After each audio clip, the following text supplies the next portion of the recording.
Hello friends, welcome to Mass Education.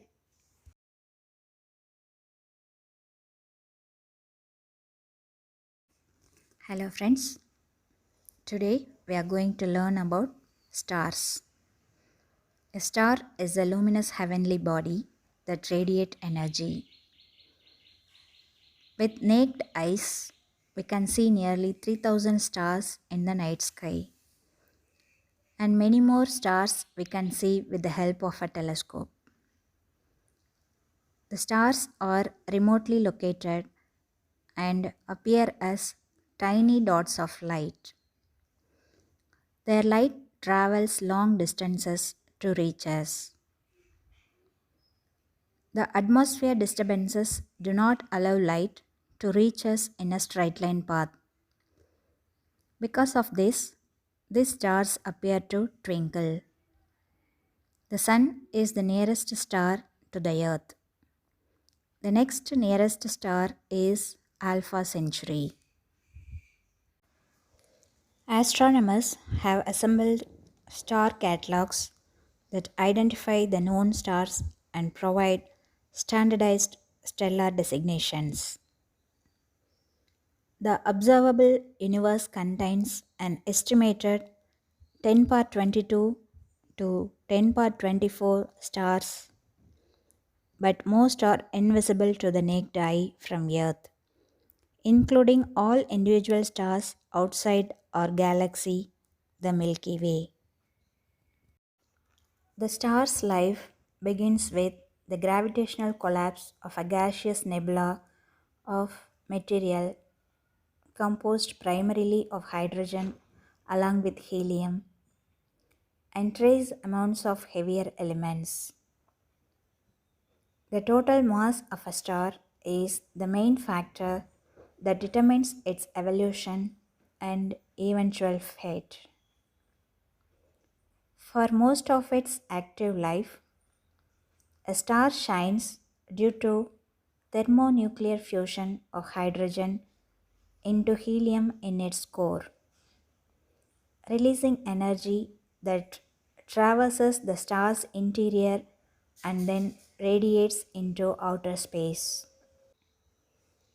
Stars can form orbital systems with the other astronomical objects, as in the case of planetary systems and star systems, with the two or more stars. When two such stars have a relatively close orbit, their gravitational interaction can have a significant impact on their evolution. Stars can form part of a much larger gravitationally bound structure, such as a star cluster or a galaxy. Historically, stars have been important to civilizations throughout the world. They have been part of religious practices used for celestial navigation and orientation, to mark the passage of seasons and to define calendars. Early astronomers recognized a difference between fixed stars whose position on the celestial sphere does not change and planets which move noticeably relative to the fixed stars over days or weeks.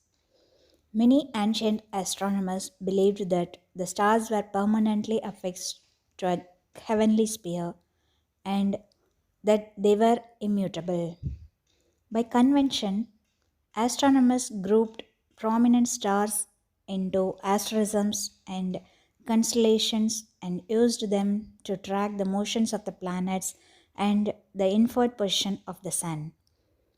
The motion of the sun against the background stars was used to create calendars which could be used to regulate agricultural practices.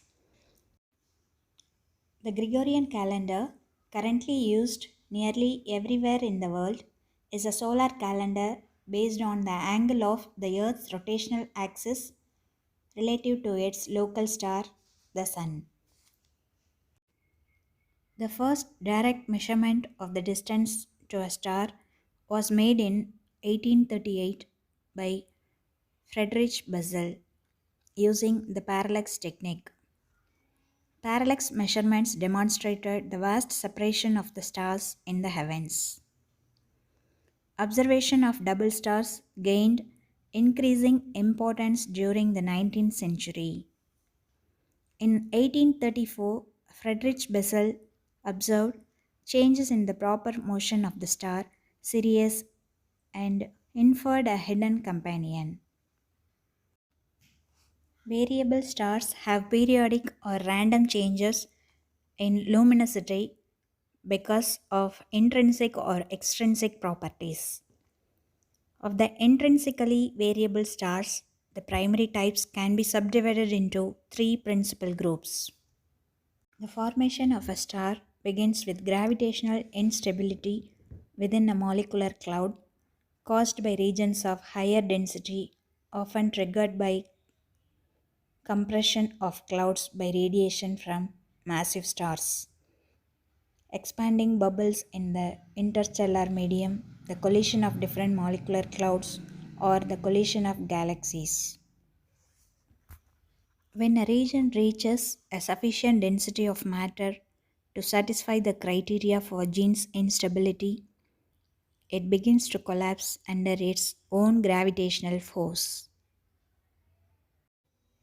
The age of most stars are between 1 billion and 10 billion years old. Some stars may be even be close to 13.8 billion years old, the observed age of the universe. A constellation is a recognizable pattern of stars in the night sky when viewed from the earth. International Astronomical Union has classified 88 constellations to cover the entire celestial sphere. Many of the world constellations have Greek or Latin names and are often named after mythological characters. Ursa Major is a large constellation and it covers a large part of the sky. It is also known as Saptarishi Mandalam. The most striking feature of this constellation is a group of seven bright stars known as Big Dipper or seven sages in Indian astronomy. Ursa Minor in Latin means the little bear. It lies in the northern sky. The pole star, Polaris, lies within this constellation. It is also known as Dhruva. The main group, Little Dipper, consists of seven stars and is quite similar to that found in Ursa Major. Orion was a hunter in Greek mythology. The constellation comprises around 81 stars, out of which all but 10 are too faint to be seen with naked eye. Different constellations become visible in the sky at different times in the year. This happens due to the revolution of the earth around the sun. Unlike galaxy, constellations are mere optical appearance and not real objects. In galaxy, stars are bound by gravity and constitute a system. In a constellation, one star may be near and another very far, but because they are in the same direction, appear to be near to each other in the sky. Friends, see the pictures of the constellations. Most constellation names are Latin in origin, dating from the Roman Empire, but their meanings often originated in the distant past of human civilization. Different schools of astronomy prepared their own versions of star maps. To clear up the confusion, names and boundaries were officially assigned to 88 constellations by the International Astronomical Union in 1930, providing complete coverage of the entire sky.